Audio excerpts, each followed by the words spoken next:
നമസ്കാരം, കർമ്മ ന്യൂസിലേക്ക് സ്വാഗതം. RSSന്റെ അഖില ഭാരതീയ സമന്വയ ബൈഠക്കിന് കേരളം വേദിയാവുകയാണ്. ശനിയാഴ്ച മുതൽ 3 ദിവസക്കാലം പാലക്കാട് അഹല്യ ക്യാമ്പസിലാണ് RSSന്റെ ദേശീയ നേതൃത്വം ഒന്നടങ്കമെത്തുന്ന അഖില ഭാരതീയ സമന്വയ ബൈഠക് നടക്കുന്നത്.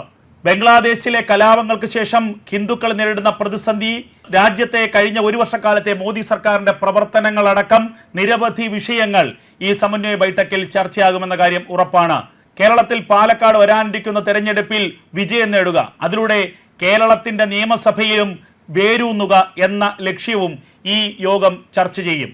രാജ്യത്തെ സംഘടനയുടെ 90 പ്രധാനപ്പെട്ട നേതാക്കളും 32ഓളം വരുന്ന പരിവാർ സംഘടനകളുടെ അഖിലേന്ത്യാ പ്രസിഡന്റ്, അഖിലേന്ത്യാ ജനറൽ സെക്രട്ടറിമാർ, തെരഞ്ഞെടുക്കപ്പെട്ട പ്രതിനിധികളടക്കം 230ഓളം പേർ 3 ദിവസങ്ങളിലായി നടക്കുന്ന സമന്വയ ബൈഠക്കിൽ പങ്കെടുക്കും.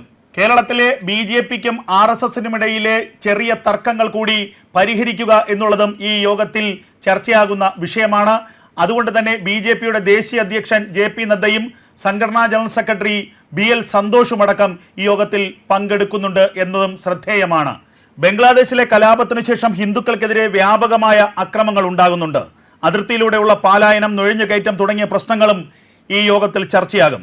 മണിപ്പൂർ അടക്കം വിവിധ സംസ്ഥാനങ്ങളിലെ പ്രശ്നങ്ങളും ചർച്ചയാകുമെന്നാണ് ലഭിക്കുന്ന സൂചനകൾ. BJPയുമായി ബന്ധപ്പെട്ട രാഷ്ട്രീയ തീരുമാനങ്ങൾ യോഗത്തിന്റെ അജണ്ടയിൽ ഇല്ലെങ്കിലും പാർട്ടിയുടെ കഴിഞ്ഞ ഒരു വർഷത്തെ കാലത്തെ പ്രവർത്തനവും ലോക്സഭാ തെരഞ്ഞെടുപ്പ് ഫലമടക്കം ഈ യോഗത്തിൽ ചർച്ചയാകാൻ സാധ്യതയുണ്ട്. ഇതാദ്യമായിട്ടാണ് RSSന്റെ അഖില ഭാരതീയ സമന്വയ ബൈഠക് കേരളത്തിൽ നടക്കുന്നത്. സർസംഘചാലക് മോഹൻ ഭാഗവത്, സർകാര്യവാഹക് ദത്താത്രേയ ഹൊസബൊളെ, സഹകാര്യവാഹകന്മാരായ രാംദത്ത് ചക്രധർ, അതുൽ ലിമയെ തുടങ്ങിയവർ യോഗത്തിൽ പങ്കെടുക്കും. ഇതാദ്യമായിട്ടാണ് RSSന്റെ അഖില ഭാരതീയ സമന്വയ ബൈഠക് കേരളത്തിൽ നടക്കുന്നത്. സർസംഘചാലക് മോഹൻ ഭാഗവത്, സർകാര്യവാഹക് ദത്താത്രേയ ഹൊസബൊളെ, സർകാര്യവാഹകന്മാരായ ഡോക്ടർ കൃഷ്ണഗോപാൽ, CR മുകുന്ദ, അരുൺ കുമാർ തുടങ്ങി നിരവധി RSSന്റെ നേതാക്കൾ യോഗത്തിൽ പങ്കെടുക്കുന്നുണ്ട്. BJPയെ പ്രതിനിധീകരിച്ച് ദേശീയ അധ്യക്ഷൻ JP നദ്ദയും സംഘടനാ ജനറൽ സെക്രട്ടറി BL സന്തോഷും യോഗത്തിൽ പങ്കെടുക്കുന്നുണ്ട്. അടുത്ത വർഷമാണ് RSSന്റെ 100ാം വാർഷികാഘോഷം ആചരിക്കുന്നത്.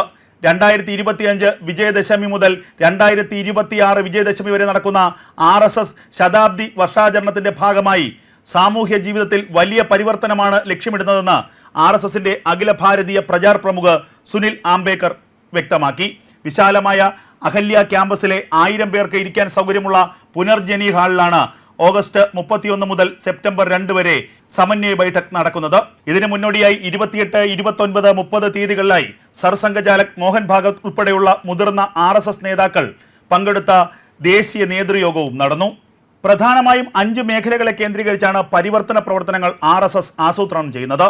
രാജ്യത്തെ വ്യത്യസ്ത വിഭാഗങ്ങളും സംഘടനകളും വ്യക്തികളും തമ്മിലുള്ള അകലം കുറയ്ക്കുക എന്നതാണ് സാമൂഹിക സമരസത എന്നതിലൂടെ RSS ലക്ഷ്യമിടുന്നത്.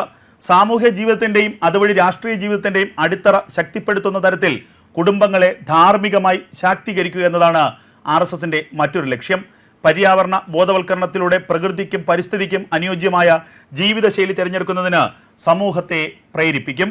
എല്ലാ രംഗങ്ങളിലും സ്വാശ്രയത്വം കൈവരിക്കുന്ന സമൂഹവും രാജ്യവുമായി മാറുക, സാമൂഹ്യ ജീവിതത്തിലും വ്യക്തിജീവിതത്തിലും അവകാശങ്ങൾക്കൊപ്പം കടമകളും പാലിക്കാൻ എല്ലാവരും ബാധ്യസ്ഥരാണെന്ന ആശയം പ്രചരിപ്പിക്കുക എന്നിവയാണ് മറ്റു ലക്ഷ്യങ്ങൾ.